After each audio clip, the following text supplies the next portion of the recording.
Chapter 13. After sharing the Edwin Booth story, Athenia began loving me more passionately. Did she see me in a different light because I expressed such emotion in meeting Edwin Booth, or was it the beginning of a truer romance? We took to the role of great lovers like champagne to a toast. Flowers filled every room, poems tremblingly recited by candlelight.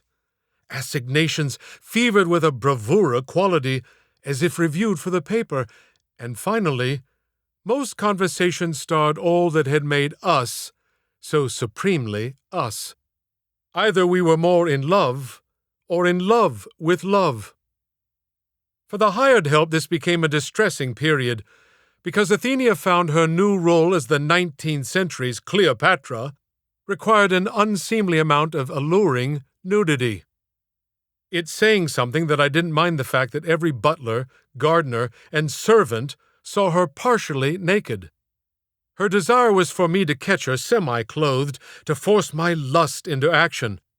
But when the unsuspecting male servant came upon the unexpected flesh, a distressed male yelp filled the halls, as a thigh, breast, or half-moon retreated to its boudoir with a sort of giggle scream, half embarrassment, half delight.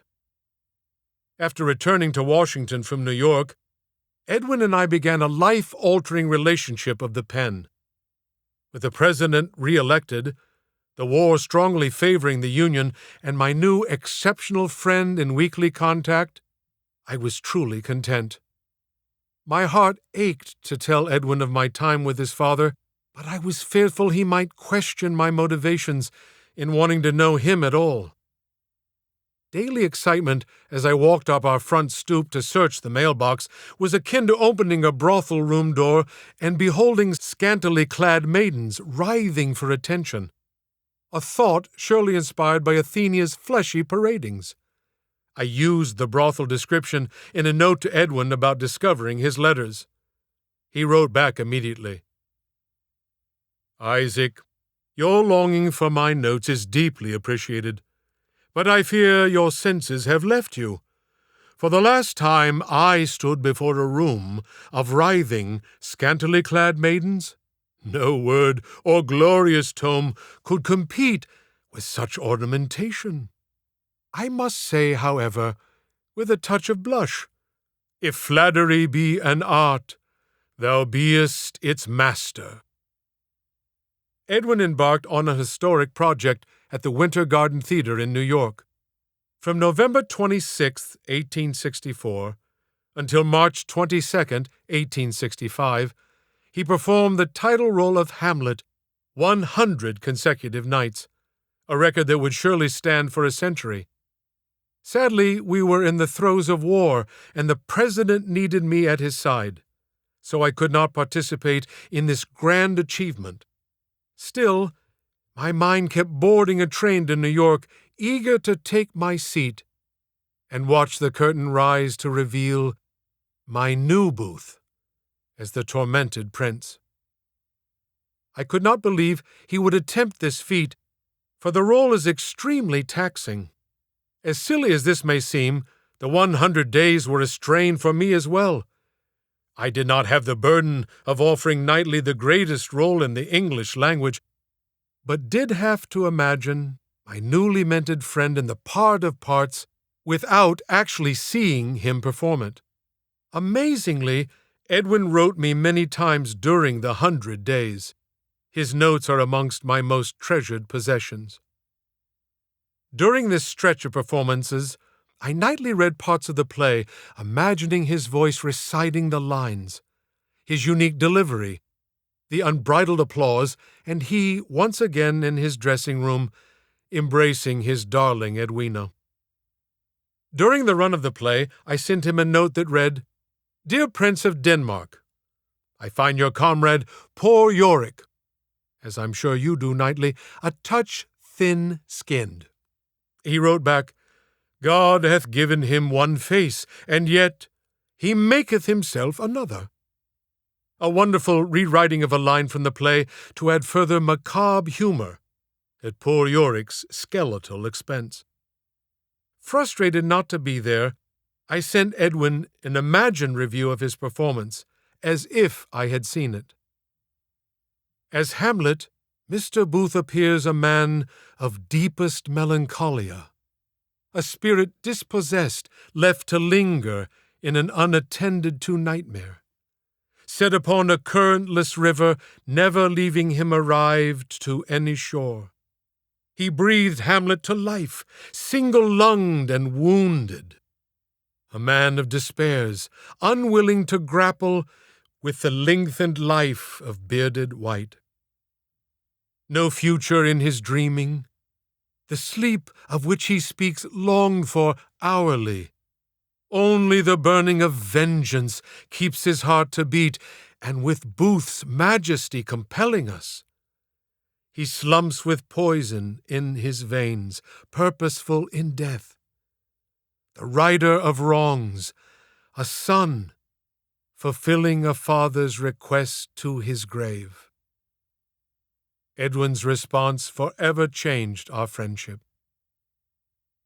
Dearest spy, what deal hast thou made with heaven or hell, to look so knowingly within my soul? Have my thoughts been transported to thee by winged nymph? Hast thou pledged fealty to my secret longings? How can one see so clearly to know the pulse of my heart, as I walk the sad steps of this Hamlet, this child of sorrows?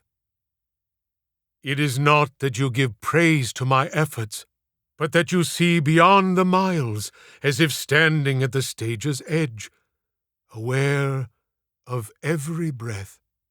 I feel now that destiny has placed thee most kindly in my view. Now, when Hamlet's brow has been rested to the sink and washed away for another day, I may place my weary mind to pillow, for your understanding sanctions my being. Is this not what friendship is made of? What brothership might be, though our blood be not fashioned of similar hue? I think a magic has befallen me, and its author is you. When he reached his 50th performance, I sent a glowing note of congratulations. This was his unforgettable response. Dearest spy, how kind you are from your Potomac perch, so sure of my success, so generous with your praise. So, let me bring some restraint upon your obsequious pen, and calm the stir of fanship you employ so ardently in my direction.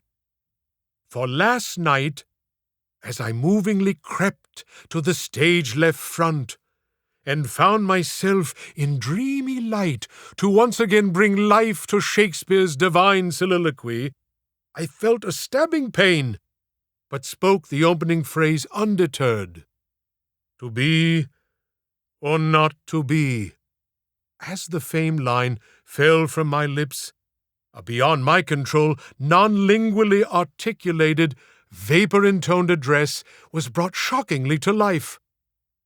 This indiscernible to the ear as language sound was made most comical to the 4 poor souls close enough to bear witness to and pay price for their proximity. Before the blessed, "That is the question," line saved me from eternal ridicule. Gratefully, the 4 who had absorbed so foul an admittance bowed heads and kept secret the calamity that had waffingly brought odorous displeasure to one of the grandest orations crafted by mortal man. So do take care with your pen in praise of one such as me, one, if nature had seen fit to more voluminously sound this obscenity, might have forever burdened me the title, Shakespeare's Breaker of Winds. We became close effortlessly.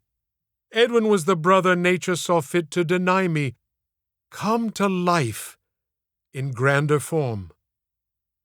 From the fateful night Junius Brutus Booth with piteous sorrow begged, "Wilt thou play for me a part as loving son, and embrace thy dear father?"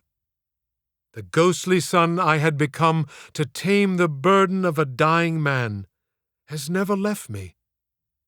And his actual son, my dear friend, strangely, renews that spirit. In allegiance to Junius, I will always be in some form or measure Edwin. When I returned from New York, I shared with the President tales of my evening in the theater and meeting Edwin Booth, and told him in great detail about witnessing Mr. Booth save his son Robert. The President was dumbfounded. First, he could not believe his son hadn't told him of his near-death experience, and secondly, that it was Edwin Booth who spared he and Mrs. Lincoln another unbearable loss of a child. They had barely survived the loss of their young son, Willie. He said, "Isaac, if Robert, I shudder to say, had been crushed under the weight of that train, I'd have had to bury his mother the same day. She wouldn't have lasted an hour."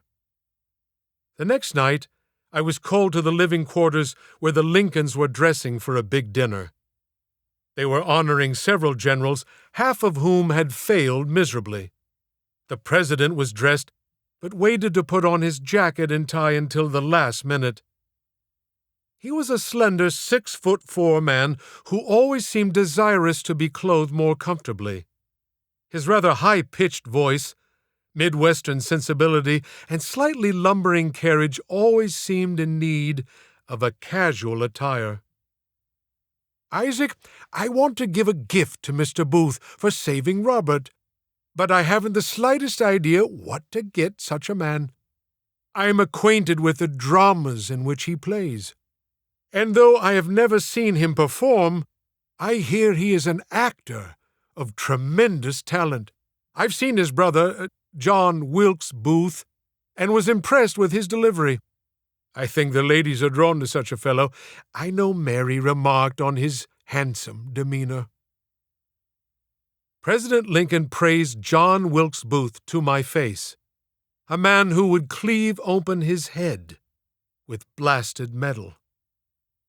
I suggested he give Edwin a rare copy of Shakespeare's Hamlet, once owned by Edmund Kean, a brilliant British actor of the era of Edwin's father, with notes on inflection and stagecraft. It was a gift I had been eyeing for Edwin myself, but Mr. Lincoln needed my assistance. I would be giving a gift from a Lincoln to a Booth for saving a Lincoln.